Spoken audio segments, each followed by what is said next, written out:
अब बात करता हूं और अब देश में पत्थरबाजी रिटर्न्स की। आप बोलेंगे ये कहां चले गए अमीश देवगन? सुनिए जरा इस खबर को। हरियाणा के नूह में आज एक शोभा यात्रा के दौरान जमकर हंगामा हुआ और शोभा यात्रा पर पत्थरबाजी हुई। गाड़ियों को आग के हवाले कर दिया गया। विश्व हिंदू परिषद और बजरंग दल के कार्यकर्ताओं की कई गाड़ियां फूंक डाली गई।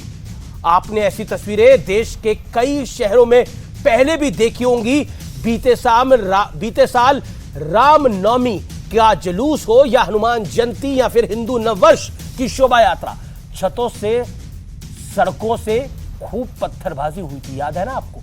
और अब मुहर्रम के जुलूस के बाद भी पत्थरबाजी हुई है। हिंदुओं की शोभा यात्रा पर पत्थरबाजी हो तो एजेंडा सेट करने की कोशिश होती है, यही आरोप लगता है। एक वर्ग को बदनाम करने के लिए यह सब कराया जा रहा है। लेकिन अब यह कोई नहीं बता रहा कि मुहर्रम जुलूसों के बाद हिंसा क्यों हुई और देश की राजधानी नई दिल्ली में हुई। क्यों पत्थरबाजी हुई, क्यों गाड़ियों को आग लगा दी गई, क्यों लोगों को पीटा गया, क्यों पुलिस वालों को घायल किया गया, क्यों पुलिस वालों के सर फाड़े गए, क्यों नंगी तलवारें लहराई गई।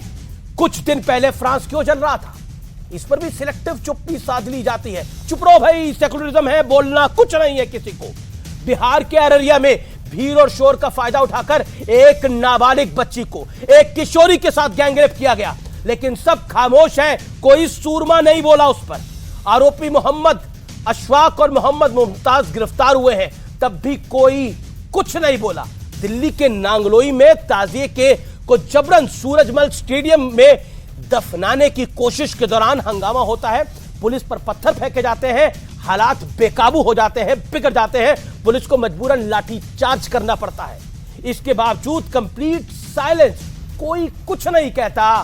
संविधान खतरे में है, देश में डर का माहौल है, सब चुप है। बिहार के कैमूर या फिर यूपी का पीलीभीत, हर जगह मुहर्रम के जुलूस के दौरान बवाल खड़ा कर दिया जाता है। वैसे हमारे लिए ऐसी तस्वीरें नई नहीं है और होनी भी नहीं चाहिए, लेकिन आपको याद होगा कुछ दिन पहले फ्रांस भी ऐसे ही सुलग रहा था। सिर्फ फ्रांस ही नहीं, आसपास के कुछ और यूरोपियन देश भी इसकी चपेट में आ गए थे। शोरूम लूटे गए थे, गाड़ियां जलाई गई थी, क्योंकि जिन शरणार्थियों को उन्होंने अपने घरों में जगह दी थी, उन शरणार्थियों ने उन्हीं घरों को जलाने में कोई कोर कसर नहीं छोड़ी थी। हिंसा और पत्थरबाजी के इस जहरीले ट्रेंड पर आज आपको मौलाना इमाम तौहीदी का यह ब्लंट स्टेटमेंट जरूर सुनना चाहिए और रिकॉर्ड करना चाहिए। You went to the Muslim countries and you imported the garbage that the Muslim countries wanted to put in prison or isolate away from society. You went and you imported them. Why? For cheap labor. But these Islamist extremists, they don't want to work.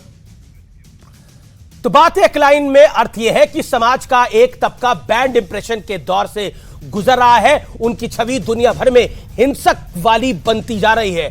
सोचने की जरूरत है क्यों बनती जा रही है। France हो या नई दिल्ली का नांगलोई, इशारा बहुत बड़ा है।